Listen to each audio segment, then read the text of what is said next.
Misa ken prosesyon itakal dawan ti piyesta ni Apo Nazareno. Inarakmet digiti deboto iti siyudad ti Lawag. Damag manipod ken ni RG Lorenzo. Misa tinanglukat ti panagpiesta ni Black Nazarene iti Lawag City de Bigat. Inatendaran na ito digiti deboto ken in the Olwanti Iglesia Filipina Independiente. Agtultuloy ko mga ipaay ni Apo Dios ti parabor na nang nangruna ti inte pananglagip tiyan napatid nga sakripisyo na. Naiwayat man ti pahalik iti replika ni Black Nazarene sakbayan na bagkat para idimay sa prosesyon. Manipod iti compound ti palay ti pamilya Jacinto.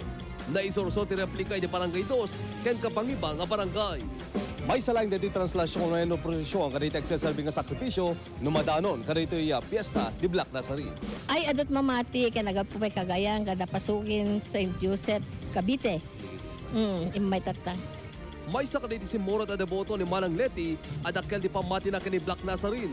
Nang rugi na ito, idita na nang ilako alakay kain kwa ng timahe ti Black Nazarene, akkel laat na nagpukaw. Amin nga kinidokong kung wana kasi na po Diyos napatgan. So nga ingga na tata, no daratay wayak nga kwa, halaki di nga karodit kinada kwartak, mapana ka talaga ye Quiapo.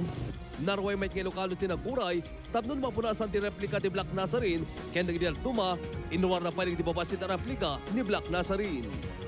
RG Lorenzo, nakatutok, 24 oras, Ilocano.